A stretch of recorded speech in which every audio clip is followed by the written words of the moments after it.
Good evening, kids. You're welcome back to my channel. I'm here with another bedtime story for you. And tonight's story is going to be about Princess Jasmine and her genie.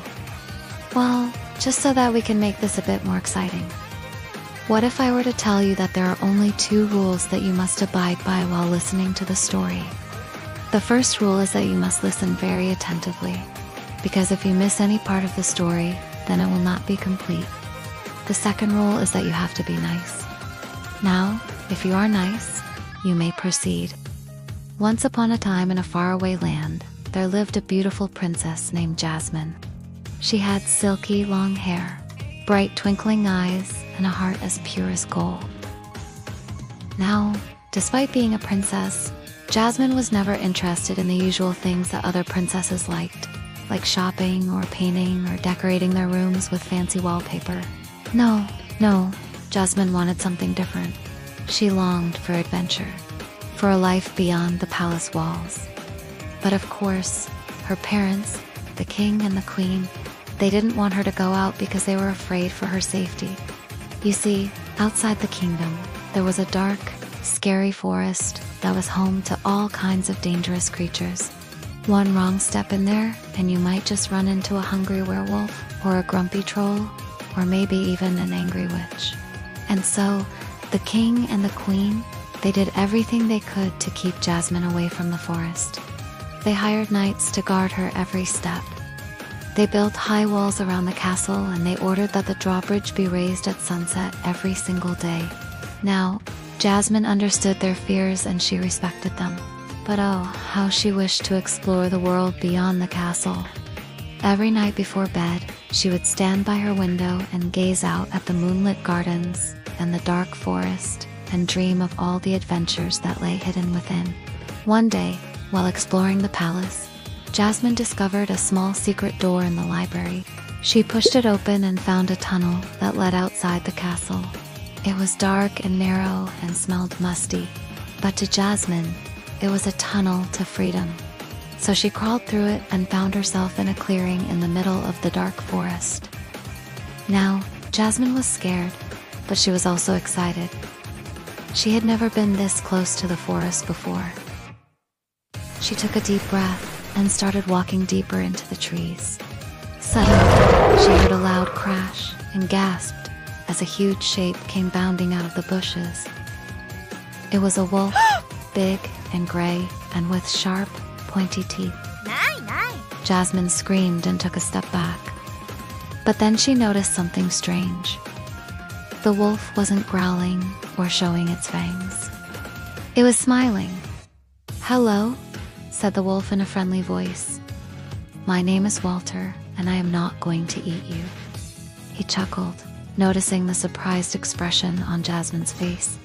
"I know I look scary, but I am a werewolf, so I wouldn't hurt you unless I absolutely had to." You're a werewolf," stammered Jasmine. But you're not scary." "Oh, but I am," interrupted Walter, puffing out his furry chest. "Werewolves are supposed to be scary. Just ask my brother, Fang." And just then, another wolf came bounding up to them, almost knocking Walter over. "Fang, stop being such a klutz," snapped Walter. "This is Princess Jasmine, and she's not scared of you, I hope." "Oh, hello, Princess," said Fang, flashing a charming smile. "It's an honor. May I escort you to the nearest werewolf disco?" Before Jasmine could answer, a third wolf came bounding up to them, almost knocking Fang over. "Get behind me, Fang," said Walter. "This is Princess Jasmine, and she's not scared of you, I hope." "Oh, hello, Princess," said Fang, flashing a charming smile. "It's an honor. May I escort you to the nearest werewolf disco?" "Sorry, I don't dance," said Jasmine, a little intimidated by the overly enthusiastic werewolf. "No worries," said the new arrival. "I'm Bruno.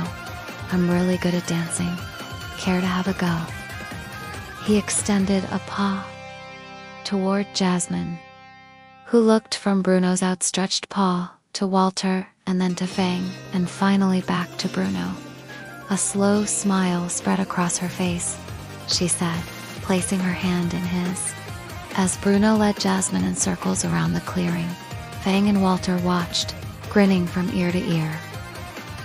For the first time in a long time, the king and the queen were not worried about Jasmine. They knew that as long as she was with these werewolves, she would be safe. After a few hours, Jasmine felt a tap on her shoulder and turned to see the 3 werewolves standing in front of her. "Thank you for a wonderful evening," she said. "But now I should get home." Of course," said Walter. "Fang, Bruno, show the princess to the exit." As the werewolves escorted Jasmine back to the secret door, Bruno suddenly stopped. "Actually, princess, I have something to show you." He turned and disappeared into the bushes. "Come on, Bruno," called Walter. "We don't have all night." But Jasmine was intrigued and decided to follow him. Bruno led her to a small cave hidden behind some rocks. "What's in there?" asked Jasmine, peering into the darkness. "It's a surprise," said Bruno with a wink. He disappeared inside, and Jasmine hesitated for a moment before following him. Inside the cave, Jasmine gasped in amazement. The walls were covered with beautiful paintings of mythical creatures and heroic deeds. In the center of the room was a large pool of water, and floating in it was a golden lamp. "Wow," whispered Jasmine. "What's that?"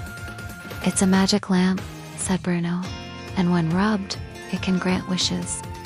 "A magic lamp," repeated Jasmine, her eyes wide with wonder. She reached out and touched it. Suddenly, the lamp started to glow brightly, and a genie popped out. "Greetings, master," he said. "I am your genie, and I have 3 wishes to grant you." "Oh, I don't want anything for myself," said Jasmine quickly. "But I wish for everyone in my kingdom to have everything they ever wanted." The genie waved his magic wand, and poof, everyone in the kingdom got everything they ever wanted. Then Jasmine thought for a moment. "I also wish for all the animals in the forest to be able to talk." And with a wave of the magic wand, the animals started talking. Jasmine turned to the genie.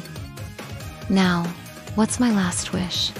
"Your last wish, oh, great princess," said the genie, "is to marry whoever you choose." "Oh, actually," said Jasmine, blushing, "I do like Prince Charming, but I don't think he knows I exist." The genie waved his magic wand. Poof, and Prince Charming appeared in front of her. "You may kiss the boy." And as their lips met, Jasmine knew that she had made the right choice.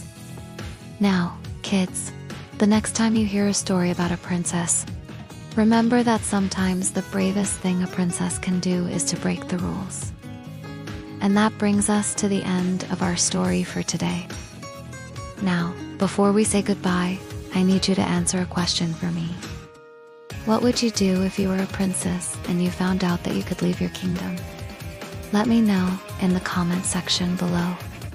And if you enjoyed tonight's story, don't forget to hit the like button and subscribe to the channel for more bedtime stories. Also, I would like to take this opportunity to thank all of our supporters for making these videos possible.